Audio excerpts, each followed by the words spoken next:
네, 안녕하십니까. 네, 백두산 TV 8입니다. 구성주입니다. 같이 트럼프 재판 관련한 마이클 백스터 기자 리얼로 뉴스의 속보입니다. 이를 보면서 미국 참 불가능한 지경에까지 이르렀다라는 생각이 듭니다. 같이 한번 보시겠습니다. 기사 두 꼭지 두 개인데요. 간단히 정리해서 빨리 보겠습니다. 화이트햇들이 불법 편결을 내렸던 딥스테이트 배심원 3명을 12명 중에 3명을 체포했다는 소식입니다. 완전히 캥거루 코트입니다. 뒤집어졌어요. 지들 마음대로예요. 여기도 그런 사진인데요. 네가 무죄임을 입증할 때까지 너는 죄가 있는 거야 라고 배심원들이 이렇게 손가락질하고 있는 겁니다. 거꾸로죠. 유죄를 입증할 때까지 무죄인데 그게 아닙니다. 거꾸로 됐습니다. 게리슨이라는 사파 만화가인데 미국이 뒤집어졌습니다. 그래서 트럼프가 싸우는 겁니다. 자신의 정치적 생명, 개인적인 권리와 자유이기도 하지만 미국인 전체, 어쩌면 세계 전체의 자유를 위해서 트럼프가 지금 고군분투하고 있는 겁니다. 자, 에릭 M. 스미스 대장 사무실을 소식통을 인용하고 있습니다. 잘못된 사업 기록에 대한 잘못됐어요. 이거 트럼프를 이제 엮기 위해서 만든 사업 비즈니스 레코드에 근거해서 34개 혐의를 만들어내서 그거에 근거해서 트럼프 대통령에 대해서 불법적으로 유죄 판결을 한 딥스테이트 배심원 12명 중 3명의 위치를 파악해서 체포했습니다. 화이트햇들이. 남성 2명, 여성 1명입니다. 이들은 그 이전에 독설 가득한 반 트럼프 글로 가득 찬 SNS를 운영하기도 했으며 배심원이 뽑히자 그걸 삭제했습니다. 그리고 2020년 바이든 선거운동본부에 돈을 내기도 했습니다. 이게 완전히 그겁니다. 편향적이죠. 이런 사람은 배심원이 될 수가 없습니다. 그죠? 아니면 이 사람이 이런 친 바이든 성향이 있으면 그럼 친 트럼프 성향의 배심원도 있어야죠. 자, 그 3명 중 여성이 1명인데요. 그 여성 1명은 엔티파, 극자 폭력단체죠. 흑인들을 위한 와 관련이 있으며 2016년부터 18년 그 엔티파 집회에 참석하기도 했습니다. 그녀는 또 마법사예요. 어떤 마법을 부렸느냐. 유죄 선고 다음날 트럼프 대통령이 그녀의 뱅크 오브 아메리카 저축계좌에 이상하게 신비스럽게도 200만 달러가 이체됐어요. 화이트햇이 조사해 보니까 딥스테이트를 운영하는 불법 마약 판매 대금 계좌로부터 해외 계좌에서 해외 비자금에서 이체된 거예요. 소식통은 화이트햇들이 이들 그 배심원들이 이 그 성향 편결을 내리기 전에 이들 배심원들의 성향에 대해서는 알지 못했던 것 같아요. 그리고 이들이 이렇게 정치적 편향이 있다는 거, 바이든한테 충성스러운 행동을 한다는 것도 어떻게 트럼프가 꾸린 대형 법률팀들이 몰랐는지 그 주의를 벗어나게 되는지 알 수가 없다는 거예요. 그리고 이들이 이렇게 비자금을 통해서 200만 달러라는 대가를 받기로 했다는 것도 몰랐다는 거. 또 알 수가 없던 거예요. 그렇죠? 트럼프 법률팀이나 화이트햇이 말이에요. 참 아리송합니다. 그죠? 딥스테이트를 드러내는 일은 힘든 일이다. 과함께는 방법이 있다. 트럼프가 우리에게 신뢰를 줬듯이 우리는 트럼프를 신뢰한다 이겁니다. 딥스테이트들이 이런 배심원들에 대해서 뭡니까 뇌물 작업을 했는지 참 알아내기 힘들었다 이렇게 변명하고 있어요. 배심원들을 그린 관계없는 이번 재판과 트럼프의 재판과 입막음동 관련 재판과 관계없는 배심원들의 그냥 그림입니다. 돈이 오갔다는 편결에 사파예요. 자, 할 수 없어서 어떻게 합니까? 나서야죠. 군이 나설 수밖에 없어요. 유일한 방법입니다. 이게 개별적인 사안이 아니에요. 이 배심원들의 이 불법적인 행동이 그 뒤에는 또 다른 세력이 있고 그 뒤에는 더 큰 세력이 있고 그 세력들은 근본적인 지구의 질서, 평화, 자유, 번영의 질서를 완전히 깨부수려고 하는 거예요. 그래서 문제가 되는 겁니다. 그 근본적인 뭡니까? 광기, 근본적인 공격에 대해서 대응할 수 있는 실력이 역량이 있는 것은 군인뿐이에요. 그래서 군인이 나서는 겁니다. 체포는 토요일 밤 늦게 포트 리버티, 노스캐롤라이나에 있는 군 기지입니다. 에서 나온 해병과 특전 분견대에 의해서 이루어졌습니다. 특전사, 해병. 허가를 받지 않아 작전 세부 사항은 언급할 수 없으나 이 배심원 3명들은 경호를 받지 않아서 딥스테이트에 아주 쉬운 목표였다. 작전에서 부상당한 우는 없었습니다. 12명, 배심원이 12명인데 12명 모두 반역 혐의로 기소되고 체포될 것이다. 이렇게 얘기하고 있습니다. 그렇게 되면은 모두 다 체포되면 그때쯤이면 그들의 이름은 퍼블릭 매터, 공적인 관심사가 될 것이니까 그때 공개될 것이다. 이렇게 얘기하고 있습니다. 지금은 이름을 말하지 않을 것이다. 이름을 말하면 딥스테이트들은 그들의 가족을 겨냥하고 마가한테 그들한테 폭력을 행사 혹은 뭐 위협을 한 뒤에 그걸 마가한테 뒤집어 씌울 것이다. 이런 거 잘하죠. 못된 사람들, 지들이 잘못해놓고선 남이 잘못한 것처럼 얘기하는 사람들이 있어요. 야, 참 그런 거 보면 정말, 정말 어떻게 그럴 수가 있나요? 그러면 안 되지. 자, 지금 그들은 모두 내일이나 모레는 아니지만 곧 잡을 것이다. 몇몇은 트럼프에 대한 유죄 판결 짓고 술 못 써요. 붙잡힐까봐. 죄 지은 사람은 못 사죠. 발 뻗고 못 자죠. 그들은 도망갈 수는 있어도 숨을 수는 없어요. 애국자들로부터.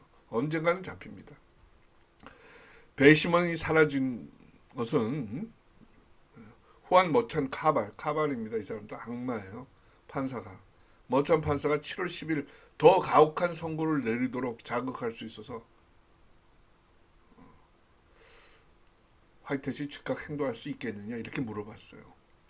배심원이 실종하는 걸 보고 머찬 판사가 지금 유죄 판결이 났어요. 유죄 선고는 된 거고 그 유죄에 따른 어떤 징역형을 어떤 그 처형을 어떤 벌을 내릴 것인가는 이제 카발 판사인 머찬이 결정하게 되어 있는데 그게 7월 10일 날 이루어집니다. 그럴 때 이 배심원에 대한 체포가 악영향을 주지 않겠느냐라고 질문하는 거예요. 머찬은 지금 공포에 떨고 있다. 우리가 검찰청에 대해서 행동을 개시한 걸 알고 있기 때문이다. 검찰청 직원들에 대해서도 화이트햇이 반역 혐의로 행동하기 시작했습니다. 그 얘기는 조금 이따 전해드리겠습니다. 머찬은 트럼프가 무죄인 줄 알아요. 만약 그가 트럼프에 대해서 징역형을 선고하면 그날 수감되는 것은 트럼프가 아니라 머찬 판사일 것이다. 반면 트럼프는 완전한 자유가 된다. 이렇게 얘기하고 있습니다. 앞으로의 추이가 궁금해집니다. 주목됩니다. 자, 이에 앞서서 2일날 그저께 나온 건데요. 맨하탄 검찰청이 완전히 딥스의 소굴입니다. 네? 여기가 이제 텃밭이 어디 트럼프 대통령이 얘기했나요? 여기 공화당 지지율이 5에서 10%밖에 안 된대요. 완전히 민주당 일색이에요. 그러니까 거기에 사무실이 있는 맨하탄 검찰청도 완전히 그겁니다. 민주당 더 나아가서 딥스테이트의 수족이 돼버렸어요. 거기에 대해서 이제 화이트햇이 반격을 가했다 이런 소식입니다. 어떤 반격을 가했느냐? 이번 입막음돈과 관련된 기소는 이 사람이 했습니다. 엘빈 브레거 검사. 엘빈 검사의 검찰청에 이 검사 수하에 있는 직원 하나를 체포했습니다. 이 여자입니다. 수잔 허핑얼. 꼭 남자처럼 옷을 입었죠. 성 도착자로 의심이 된다 이렇게 얘기하고 있습니다. 이 사람의 직책은 수사국장, 변호사이기도 합니다. 2020년은 트럼프를 잡는다는 그 목적 하나로 이 맨하탄 검찰청에 합류를 했습니다. 경험이 꽤 있다 그러네. 남자처럼 생겼어요, 그죠? 그리고 이전에 지금 입막음동 관련 재판 이전에 트럼프 회사 회계 부정이 있었다라고 하면서 또 괴롭혔잖아요. 거기에 엘렌 와이젤버거 이 사람을 이 사람이 스스로 유죄를 인정하는 그런 진술을 받아내는데 아주 성공했어요. 이 사람 엘렌 와이젤버거 회계상 무슨 뭐 없죠. 야, 참 미국이 미국 같지 않죠. 우리나라보다 똑같죠, 우리나라랑. 에? 커핑어 트럼프를 중상하고 비방하고 그래서 그 사람을 처벌하는데 트럼프 처벌이 자신의 인생을 바치고 있어요. 이 미쳤어요. 이거 검사가 아니에요. 이거는 깡패지. 우리나라는 똑같아요. 그 얘기는 밑에 가서 마지막에 말씀드리겠습니다. 브레이크 검사 허핑얼 그리고 그녀의 직속 장관인 검찰청 차장 맨하탄 검찰청 차장 조시아 스타인글라스 그리고 검찰청 다른 직원들을 불법적이고 비윤리적인 행동을 했어요. 뭐냐? 배심원 후보들을 이렇게 출연해서 거기에 대해서 가장 자신들이 바라는 트럼프에 대해서 유죄 판결을 내릴 것 같은 그런 배심원을 골라내는 그런 작업을 했어요. 선발하고 탈락시키는 그런 과정을 했습니다. 그들을 만나서 문답 인터뷰를 했어요. 회견을 했습니다. 이거 뭐라 그럽니까 이거? jury tampering이라고 그러죠. 배심원들 배심 회방이라고 그러잖아요. 뭐라 그러잖아요. 방해 사건이라고 그래야 되나? 이거 그겁니다. 형사법 위반이에요. 범죄예요, 범죄. 그런 짓을 했어요. 트럼프한테 유죄 판결을 내릴 만한 사람만 뽑은 거예요. 12명을. 그러면서 그들한테 뽑은 다음에 그 배심원들한테 이런 지시까지 했대요. 너희들 트럼프에 대해 갖고 있는 거품 같은 부글부글한 증오를 숨기고 눌러라. 저기를 누르고 공평하게 행동하는 것처럼 행동하라. 이렇게 얘기했답니다. 만약 그렇지 않으면 트럼프 법률팀들이 너희들 불공정하게 행동한다고 너희들 배제시킬 것이다. 이렇게 얘기했대요. 참. 그래서 트럼프는 클린턴 혹은 바이든을 찍은 투표자들이 꽉 찬 그런 배심원단을 맞이하게 되는 겁니다. jury tampering, 배심원 회방, 공무집행 방해. 검사들이 그런 거예요. 유죄 판결을 받아내기 위해서. 야, 참 미국 이렇습니다. 이거 불가능해요. 저는 불가능한 것 같습니다. 응? 이 브레이크 검사와 배심원들 나머지 12명 또 반역 혐의로 체포한다. 현재 이 브레이크는 숨고 있다. 은신 중이라고 그러네요. 스타인글라스도 마찬가지고. 이 세 명의 지금 인터뷰 상황은 트럼프 대통령 회사의 기업 회계 부정과 관련된 그런 수사 과정에서의 인터뷰인 것 같습니다. 그 사람이 엘렌 와이젤버거 CFO였죠. 트럼프 회사에. 근데 결국은 무슨 조세 포탈, 세금 포탈 그리고 위증 혐의로 지금은 위증 혐의로 두 번째 지금 감옥 살고 있습니다. 5개월 징역 5개월 받아서. 그것도 아마 이 머천 판사가 내렸을 거예요. 기가 차죠. 이거 어떻게 생각하십니까, 여러분? 이 트럼프 대통령이 그렇게 그렇지 않죠. 기업 회계 부정을 얼마나 했겠습니까? 이렇게 탈탈탈 털는데, 네? 왜냐? 왜 그러는 겁니까? 이 사람 개인에 대한 공격입니까? 이 사람이 공화당에 대한 공격입니까? 그건 아니죠. 이 사람이 내세우는 가치, 이 사람이 주장하는 코즈, 대의에 대한 공격이에요. 자유, 권리, 시민, 그걸 없애려고 이 짓을 하는 겁니다. 뭘 동원해서? 법을 동원해서 이러고 있는 거예요. 이게 누굽니까 여기? 트럼프인 거예요. 법을 동원해서 Law Weaponization, 법률을 무기화해서 사법을 무기화해서 사람을 잡는 거예요. 이거는 트럼프뿐만 아니라 미국 시민이에요. 우리나라 똑같습니다. 어? 이건 누굽니까 이거? 박근혜 전 대통령이에요. 불법 탄핵인 거예요. 마치 공평한 법의 절차를 지킨 양 하지만 속으는 그렇지가 않은 거예요. 이게 되겠습니까? 이게 이런 나라가 이게 제대로 갈 수가 있냐 말입니다. 좋은 기계를 보세요. 아주 정밀하게 맞물려서 한 치의 빈틈이나 오차도 없이 있어야 그 기계가 그 자동차가 오래 지속적으로 계속 달리고 속도를 내고 할 수 있잖아요. 뭔가 찌그러져 있는데 뭔가 개인적인 사익이 들어가 있는데 그 자동차가 갈 수 있습니까? 못 달리죠. 언젠가는 판구가 나는 겁니다. 망가지는 겁니다. 우리나라 지금 그런 상태예요. 그래서 우리가 불법 탄핵의 진상규명을 해야 된다고 외치고 부정선거 바로잡아야 된다고 외치고 트럼프가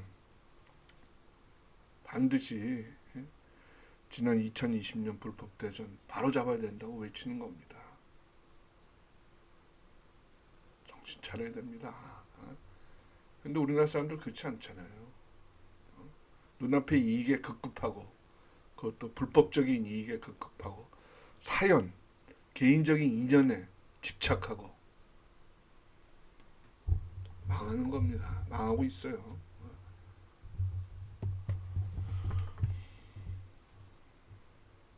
개인적으로 미국 말이죠. 이렇게 못 갑니다.